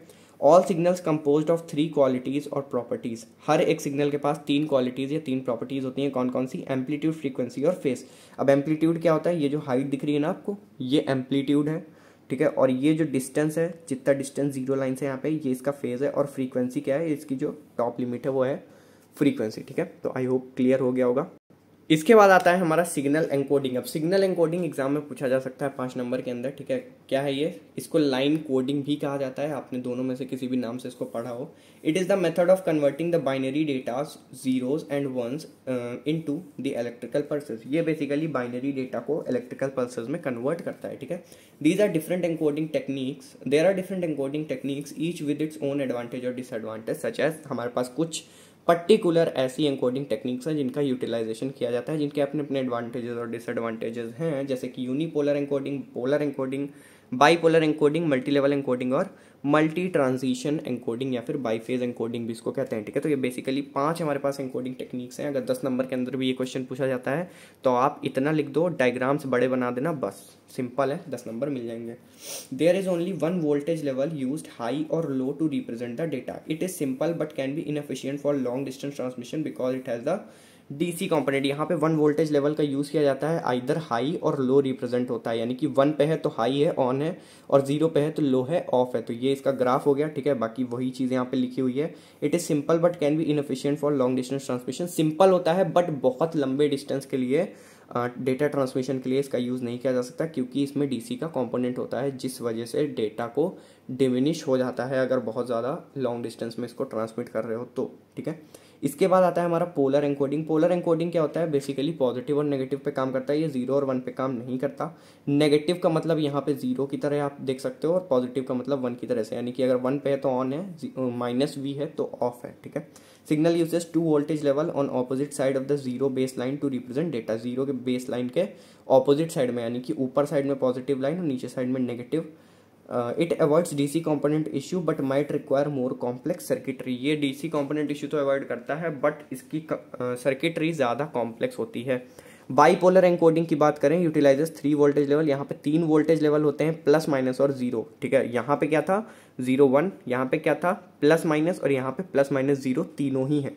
Better noise immunity but more complex due to the additional voltage level, दिखे। मतलब कि यहाँ पे नॉइस इम्यूनिटी तो बहुत अच्छी होती है, मतलब कि अगर नॉइसेस आ रही हैं तो वो रिड्यूस हो जाएंगी काफ़ी हद तक, बहुत मिनिमल नॉइसेस आएंगी, मतलब नॉइस कैंसिलेशन एक तरीके से वर्क करेगा यहाँ पे।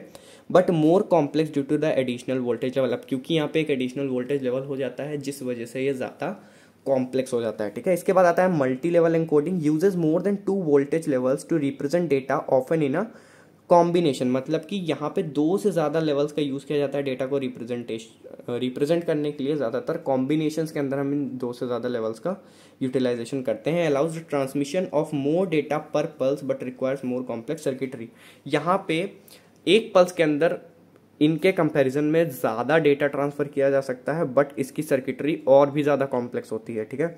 मल्टी ट्रांजिशन एनकोडिंग या बाईफेज एनकोडिंग क्या होती है, this scheme encodes data using transitions in the signal with a bit period. It help with clock synchronisation between sender and receiver but can use more bandwidth compare to simpler schemes.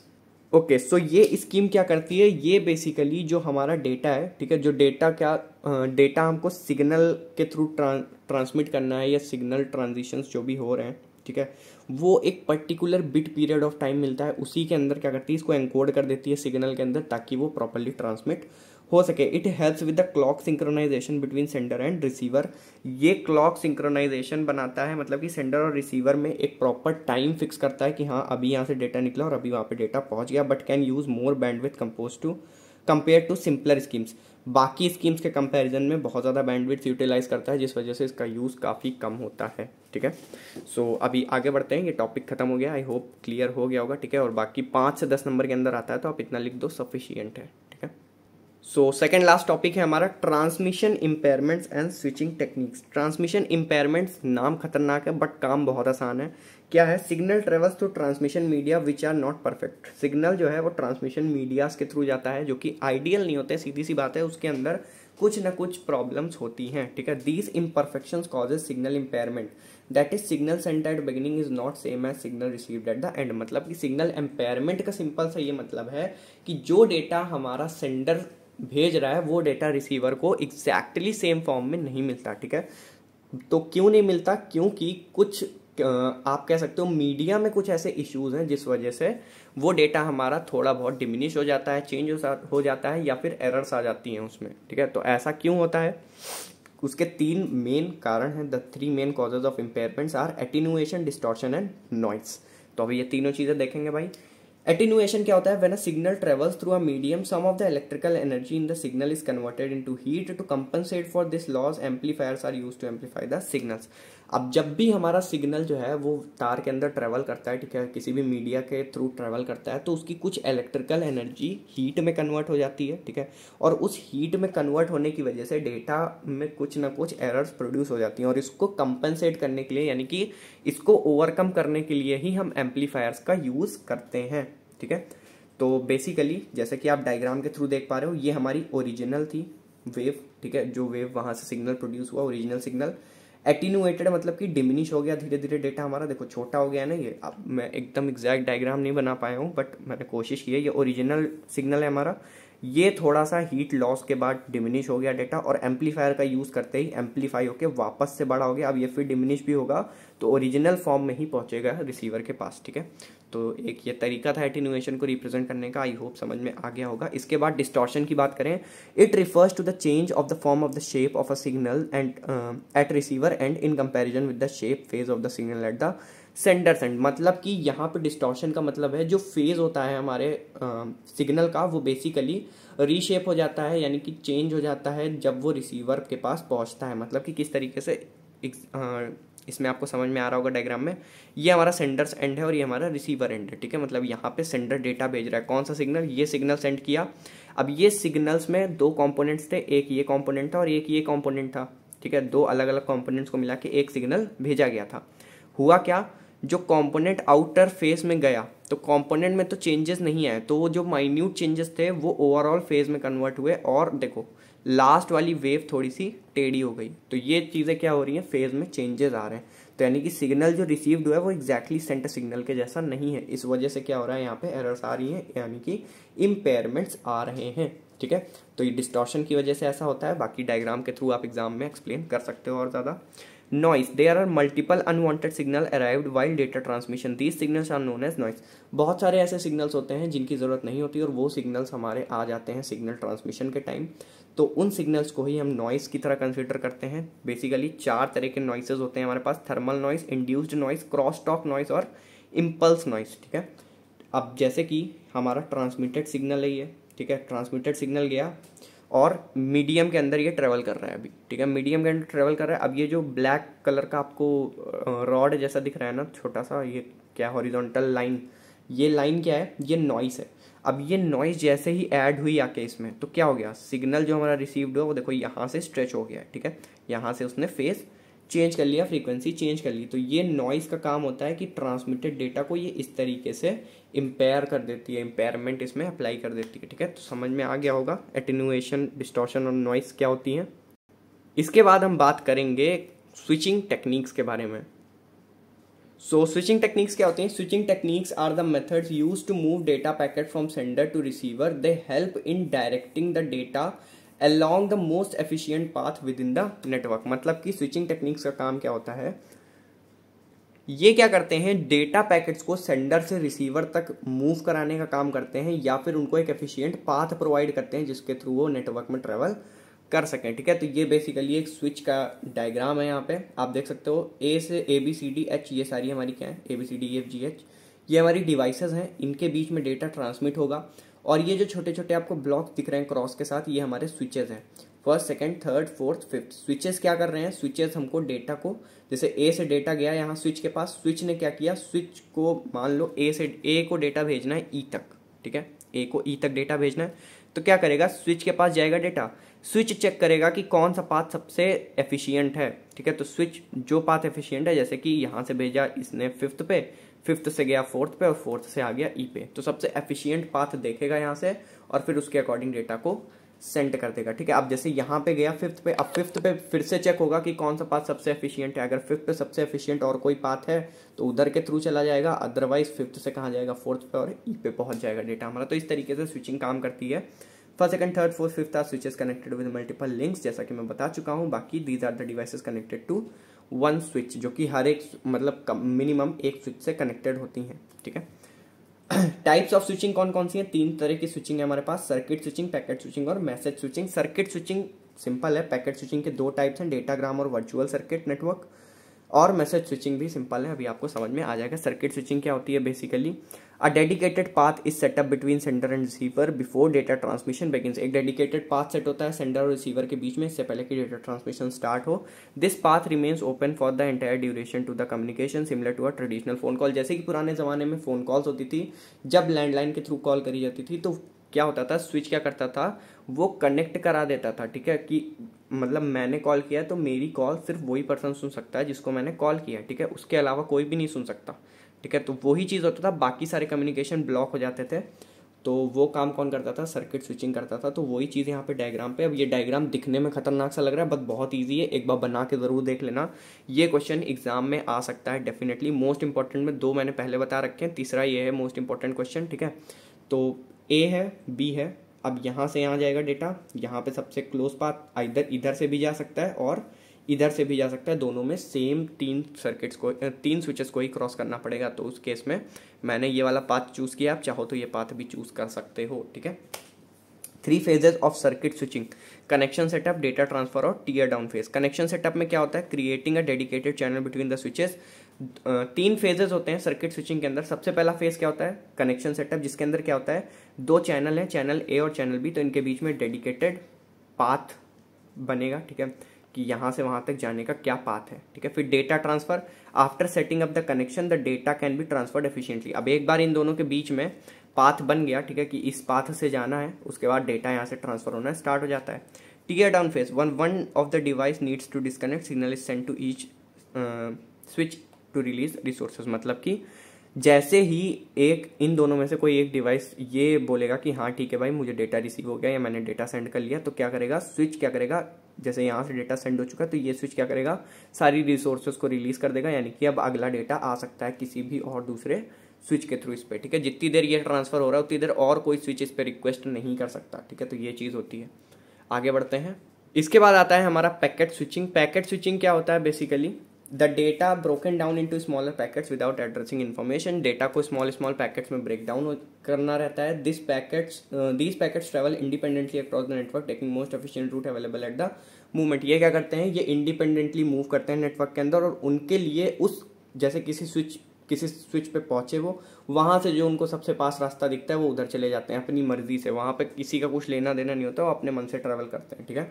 Once they reach receiver and they are reassembled in correct order. एक बार वो सारा receiver and पे data पहुंच गया, सारे packets पहुंच गए, फिर उसको ऑर्डर में अरेंज कर लिया जाता है। इसमें 2 तरह के आपको बताया था मैंने नेटवर्क्स होते हैं, डेटाग्राम नेटवर्क्स और virtual circuit network. Datagram network क्या होते हैं, this is no pre establish connection or dedicated path setup between sender and receiver before data transmission. यहाँ पे कोई भी पहले से पाथ डिसाइड नहीं किया जाता है कि हाँ इसी पाथ के थ्रू डेटा को ट्रेवल करना है, वो किसी भी रैंडम पाथ के थ्रू ट्रेवल कर सकता है। Each packet is treated independently, हर एक पैकेट को इंडिपेंडेंटली ट्रीट किया जाएगा यहाँ पे। It don't guarantee the delivery of packets, they can be loss, arrive out of order or duplicate during the transmission. यहाँ पे कोई गारंटी नहीं होती है कि भाई डेटा आपका पूरा डिलीवर हो जाएगा, हो सकता है कोई पैकेट रास्ते में गायब हो जाए, हो सकता है कोई पैकेट चोरी हो जाए। अरे चोरी मतलब मैं बता रहा हूँ एग्जाम्पल, चोरी नहीं होता है, डेफिनेटली कोई भी डेटा पैकेट आपका डिमिनिश हो सकता है, कोई भी डेटा पैकेट में कुछ एरर्स आ सकती हैं, वो सारी चीज़ें हो जाती हैं। जैसे कि एस से यहाँ पे डेटा रिलीज हुआ सेंटर से, ठीक है, एक्स पे गया, अब पहले वाले पे क्या हुआ यहाँ पे कि इसने 4 को इधर भेजा, 3 को इधर भेजा, 2 को इधर भेजा, ठीक है, 1 को भी इधर भेजा, फिर जो डेटा यहाँ पे रिसीव हुआ वहां से वापस से एक नया पाथ मिला, ठीक है, सबको अलग अलग पाथ मिलते हैं। एक बार इस पॉइंट पे सारे पहुंच गए, फिर यहाँ पे वापस से इनको सही ऑर्डर में लगा के और ए को भेज दिया जाता है। अब ये हो सकता है कि कोई एक घूम रहा हो अभी तक अंदर और यहाँ पे ना पहुंच पाए, तो डिले वगैरह बहुत ज़्यादा होते हैं इसके अंदर, जिस वजह से डेटाग्राम नेटवर्क को काफ़ी कम यूज़ किया जाता है, ठीक है। वर्चुअल सर्किट नेटवर्क ज़्यादा यूज़ होता है। Virtual connection is establish between sender and receiver before data transmission. एक वर्चुअल कनेक्शन इस्टेब्लिश होता है, जैसे कि हम लोगों ने प्रीवियस देखा था, ठीक है, वहां पे भी क्या हो रहा था, कनेक्शन स्टैब्लिश हो रहा था, उसके बाद डेटा सेंड हो रहा था। वही चीज वर्चुअल सर्किट में होती है, यहाँ भी कनेक्शन स्टैब्लिश होता है, उसके बाद डेटा सेंड होता है। It aims to deliver packets in order and without errors. ये क्या करता है, ये एम करता है कि जो भी पैकेट्स हैं वो प्रॉपर डिलीवर हो जाएं विदाउट एरर्स, ठीक है, मतलब एरर्स ना है उसमें। Router along the path allocate resource and create entries in their routing table to handle virtual circuits। Basically routers क्या करते हैं, यहाँ पे जो पाथ के अंदर एलोकेट करते हैं रिसोर्सेज और फिर एंट्रीज क्रिएट करते हैं कि किस अकॉर्डिंग टेबल के अंदर, राउटिंग टेबल के अंदर वो सारा डेटा भी फीड करते हैं कि किस अकॉर्डिंग हमारा डेटा ट्रांसफर हो रहा है। Once data transmission is complete the virtual circuit is terminated releasing allocated resources. एक बार डेटा ट्रांसमिशन कंप्लीट हो गया फिर वर्चुअल सर्किट टर्मिनेट हो जाता है और सारी एलोकेटेड रिसोर्सेज रिलीज हो जाती हैं। ये डायग्राम है, आपका डायग्राम याद कर लेना, ठीक है। अलग अलग रिसोर्सेज हैं, स्विचेज हैं, सबसे कनेक्टेड है, ठीक है। डायग्राम इजी है, एक बार बना लोगे तो याद हो जाएगा। चलते हैं लास्ट टॉपिक की तरफ। सो बेसिकली सबसे पहले मैसेज स्विचिंग अभी बचा हुआ है, कवर कर लेते हैं। मैसेज स्विचिंग क्या है, the entire message is received by a switching device, stored temporarily and then forward to the next device on the route towards the receiver. मतलब कि यहाँ पे एंटायर मैसेज जो है वो स्विचिंग डिवाइसेस के थ्रू रिसीव होता है, फिर स्विचिंग डिवाइसेस जो है वो रिसीव करती पूरा मैसेज, कंप्लीट मैसेज रिसीव किया, फिर उसको रोक के रखा टेम्पररीली एंड देन उसको फॉरवर्ड किया अगले डिवाइस पे, फिर वहां स्टोर हुआ, फिर अगले डिवाइस पे फॉरवर्ड हुआ। पूरा मैसेज एक एक करके ट्रांसफर होता रहता है स्टेप बाय स्टेप, ठीक है। जैसे कि आपका चिट्ठी आती है, ठीक है, पोस्ट कैसे आता है, एक पोस्ट ऑफिस से दूसरे पोस्ट ऑफिस, फिर वहाँ पे एनालाइज होता है, एंट्रीज नोट होती हैं, फिर अगले पोस्ट ऑफिस वहाँ एनालाइज होता है, एंट्रीज नोट होती हैं। उस तरीके से मैसेज स्विचिंग यहाँ पे होती है। This process is repeated till the message reaches it's destination. जैसे कि ए से बी जाना है तो एक्स स्विच पे गया, फिर यहाँ से यहाँ गया, फिर यहाँ से यहाँ गया, फिर यहाँ से बी पे, ठीक है। तो पूरा डेटा यहाँ आ जाएगा, फिर यहाँ जाएगा, मतलब पैकेट्स में बेसिकली डेटा यहाँ पे नहीं ट्रांसफर होगा, ठीक है। और या ऐसा भी नहीं होगा कि एक बार पाथ बन गया फिर जाएगा, यहाँ जाएगा, फिर यहाँ जाएगा, फिर यहाँ जाएगा, फिर यहाँ जाएगा, ठीक है। मल्टीप्लेक्सिंग लास्ट टॉपिक है हमारा। मल्टीप्लेक्सिंग काफी ज्यादा इजी टॉपिक भी है। It is a fundamental concept of a computer network that allows for the transmission to multiple signals over a signal communication medium. मतलब कि बेसिकली यहाँ पे होता क्या है मल्टीप्लेक्सिंग में, मल्टीपल सिग्नल्स को एक सिग्नल में कन्वर्ट किया जाता है और उस सिग्नल को सेंड कर दिया जाता है, ठीक है। Mux is use to combine transmission stream into a single signal stream. देखो जैसे कि ये डायग्राम देखो, मक्स क्या कर रहा है, मल्टीपल इनपुट लाइंस ले रहा है, एक लिंक सेंड कर रहा है, और यहाँ पे डीमक्स क्या कर रहा है, डीमक्स यानी कि डी मल्टीप्लेक्सर, ये वापस से उस एक सिग्नल को मल्टीपल सिग्नल लाइंस में कन्वर्ट कर रहा है, ठीक है। तो यही काम होता है मक्स और डीमक्स का, ठीक है। ये हमारा सेंडर एंड पे होता है, ये हमारा रिसीवर एंड पे होता है। इसके बाद आता है टाइप्स ऑफ मल्टीप्लेक्सिंग। तो टाइप्स ऑफ मल्टीप्लेक्सिंग हमारे पास तीन तरह की हैं, frequency division, wavelength division, time division, ठीक है। फ्रीक्वेंसी डिवीजन मल्टीप्लेक्सिंग क्या होती है, these method divides the available bandwidth into smaller frequency सब चैनल्स। मतलब कि स्मॉलर फ्रीक्वेंसी सब चैनल्स, छोटी छोटी फ्रीक्वेंसीज में डिवाइड कर देता है पूरी बैंडविड्थ को। Each user is assigned a specific frequency range to transmit their data. हर एक यूजर को एक स्पेसिफिक फ्रीक्वेंसी रेंज प्रोवाइड की जाती है जिससे वो अपना डेटा ट्रांसफर कर सकते हैं। It is most similar to radio station broadcasting on different frequencies. FDM allows multiple signals to coexist without any interference. मतलब कि फ्रीक्वेंसी डिवीजन मल्टीप्लेक्सिंग अलाउ करती है कि जो मल्टीपल सिग्नल्स हैं वो एक साथ एग्जिस्ट कर सकें बिना किसी इंटरफेरेंस के, मतलब एक साथ मल्टीपल सिग्नल्स, वो भी विदाउट एनी इंटरफेरेंस, ठीक है। ठीक है। तो जैसे कि एग्जांपल में भी आपको दिख रहा है, मक्स पे यहाँ पे दो मल्टीपल स्ट्रीम्स आई, एक साथ एनकोड हुई, उसके बाद डीमक्स पे वापस से दो पार्ट्स में डिवाइड हो गई, ठीक है। इसके बाद अगला है हमारा wavelength division multiplexing. It is the primarily used in fibre optic communication. Fibre optic communication में वेवलेंथ डिवीजन मल्टीप्लेक्सिंग का यूज किया जाता है। It utilises different wavelength of light and carry separate data streams. ये लाइट की wavelength का use करके data streams को कैरी करता है। Each colour carries a different signal. हर एक कलर का एक अलग सिग्नल होता है, जैसे कि λ1, λ2, λ3, λ4, ये अलग अलग कलर्स हैं आपके, ठीक है, अलग अलग वेवलेंथ्स हैं बेसिकली, ठीक है। तो आप देख भी सकते हो वेवलेंथ अलग अलग है, और ये सारी क्या होती हैं, कंबाइन होकर ट्रेवल करती हैं और फिर वापस से अलग अलग हो जाती हैं, ठीक है। Time division multiplexing. Available time on the communication channel is divided into time slots. अब जितना भी अवेलेबल टाइम है टोटल, उसको डिफरेंट डिफरेंट स्लॉट्स में डिवाइड किया जाता है। Each user is allocated specific time slot to transmit their data. हर एक यूजर का एक स्पेसिफिक टाइम स्लॉट होता है जिसके अंदर वो अपने डेटा को ट्रांसफर कर सकता है। Overall TDM allows time slots for different users on the same channel. TDM का मतलब टाइम डिवीजन मल्टीप्लेक्सिंग। ये क्या अलाउ करती है, ये क्या एलोकेट करती है, allocate time slot for different user. अलग अलग यूजर्स के लिए अलग अलग टाइम स्लॉट्स एलोकेट करती है एक पर्टिकुलर चैनल के ऊपर, ठीक है। तो जैसा कि आपको डायग्राम में भी दिख रहा है, यहाँ पे मक्स है, यहाँ पे डीमक्स है। अब ये D1, D2, D3 क्या है, ये अलग अलग यूजर्स हैं और इन सबको एक एक टाइम स्लॉट मिला है, 1 2 3 1 2 3 1 2, ठीक है। तो ये अपने टाइम स्लॉट पे अपना डेटा सेंड कर सकते हैं, ठीक है। ये टाइम स्लॉट है ये, और डेटा क्या है जो इसके अंदर फीड होगा वो डेटा है हमारा, ठीक है। तो ये मल्टीप्लेक्सिंग डीमल्टीप्लेक्सिंग की हेल्प से होता है। तो बेसिकली टाइम डिवीजन मल्टीप्लेक्सिंग में ये सारी चीज़ें थी। यूनिट 1 के अंदर जितनी चीज़ें पूछी जा सकती थी वो सब मैंने कवर कर दिया है। नोट्स आपको डिस्कॉर्ड पे मिल जाएंगे, आप डिस्कॉर्ड पे जाके विजिट कर सकते हो। उसके अलावा वीडियो अच्छी लगी हो तो यार लाइक कर देना, बहुत लेंदी होगी, मैं थक गया हूँ वीडियो पढ़ाते पढ़ाते। अगर कुछ समझ आया हो तो प्लीज़ लाइक कर देना, सब्सक्राइब कर देना एंड शेयर भी कर देना if you want. Thank you so much for watching the video. All the very best for the exams.